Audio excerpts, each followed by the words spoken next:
ఒక వ్యక్తి సాధారణంగా తన సూత్రాల కంటే తన డబ్బు గురించి ఎక్కువ జాగ్రత్త తీసుకుంటాడు. ఒకప్పుడు ప్రేమను చూసి బంధాలను కలుపుకునేవారు, కానీ ఇప్పుడు డబ్బును చూసి బంధాలను కలుపుకుంటున్నారు. తన డబ్బును చూపించేవాడు తన తీర్పును కూడా చూపిస్తాడు. డబ్బు విలువ మరి దేనికి లేదు. ఏమాత్రం విలువ లేని వ్యక్తికి కూడా విలువ కలిగించేది ఆ డబ్బే. డబ్బు ముఖ్యం కాదు, మీరు దానిని ఎలా ఉపయోగిస్తున్నారు అనేదే దాని నిజమైన విలువను నిర్ణయిస్తుంది. డబ్బు కంటే సమయం చాలా విలువైనది. మీరు ఎక్కువ డబ్బు పొందవచ్చు, కానీ మీరు ఎక్కువ సమయం పొందలేరు. డబ్బు అంతా చేస్తుందనే అభిప్రాయం ఉన్నవారు డబ్బు కోసమే అన్నీ చేస్తారా అని అనుమానించవచ్చు. మీ నమ్మకాన్ని డబ్బుపై పెట్టకండి, కానీ మీ డబ్బును నమ్మకంగా ఉంచండి. డబ్బు ఆదా చేయండి, మరియు డబ్బు మిమ్మల్ని ఆదా చేస్తుంది. డబ్బు ఆనందాన్ని కొనుగోలు చేయకపోవచ్చు, కానీ అది మీ కలలకు నిధులను సమకూరుస్తుంది.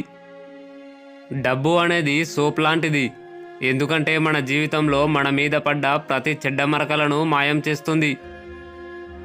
డబ్బు సంపాదించండి, ఎందుకంటే చివరికి ప్రజలు మీ హృదయాన్ని చూడలేరు, వారు మీ డబ్బును చూస్తారు. నీ దగ్గరున్న డబ్బును చూసి చేతులు కలిపేవారు ఆ డబ్బు అయిపోగానే మొఖాలు చాటేస్తారు.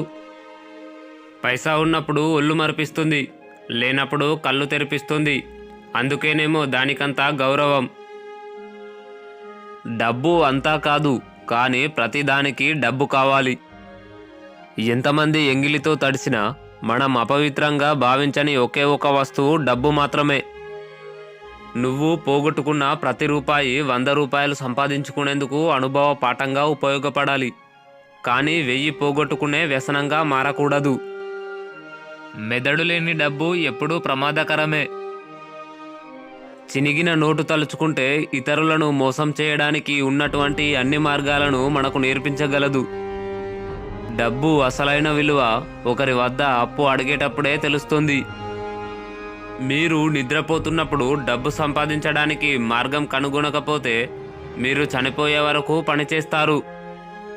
పొదుపు చేస్తే సంపాదించినట్లే. చాలామంది వ్యక్తులు తమకు ఇష్టం లేని వస్తువులను కొనుగోలు చేయడానికి, తమకు నచ్చని వ్యక్తులను ఆకట్టుకోవడానికి వారు సంపాదించిన డబ్బును ఖర్చు చేస్తారు. మీరు సంపాదించే ముందు మీ డబ్బును ఎప్పుడూ ఖర్చు చేయకండి. ఖర్చు చేసిన తర్వాత మిగిలేది పొదుపు చేయకండి, కానీ పొదుపు చేసిన తర్వాత మిగిలేది ఖర్చు చేయండి. చాలామంది డబ్బు సంపాదించడం కోసం జీవితాన్ని కోల్పోతున్నారు. త్వరలో వారికి చాలా డబ్బు మిగిలి ఉంటుంది, కానీ జీవితం ఉండదు. మిమ్మల్ని ధనవంతుల్ని చేసేది మీ జీవితం కాదు, మీ ఖర్చులు అలవాట్లు మాత్రమే. డబ్బు ఆదా చేయడం తప్పైతే నేను సరిగ్గా ఉండకూడదనుకుంటున్నాను.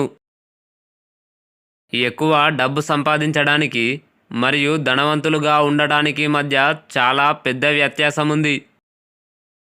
నేర్చుకోవడం కష్టతరమైన ఒక సాధారణ వాస్తవం ఏమిటంటే, మీకు కొంత డబ్బు ఉన్నప్పుడే డబ్బు ఆదా చేసే సమయం వస్తుంది. జనాలు ఇప్పుడు డబ్బుంటేనే గుర్తు పెట్టుకుంటున్నారు, డబ్బు లేకపోతే గుర్తు తెలియనంతగా మర్చిపోతున్నారు. ఒక మనిషికి జీవితాన్ని డబ్బు నేర్పినంతగా ఇంకెవరూ నేర్పలేరు. డబ్బు సంపాదించడం అంటే కష్టమేమీ కాదు. కష్టమేమిటంటే జీవితాన్ని అంకితం చేసి సంపాదించడం.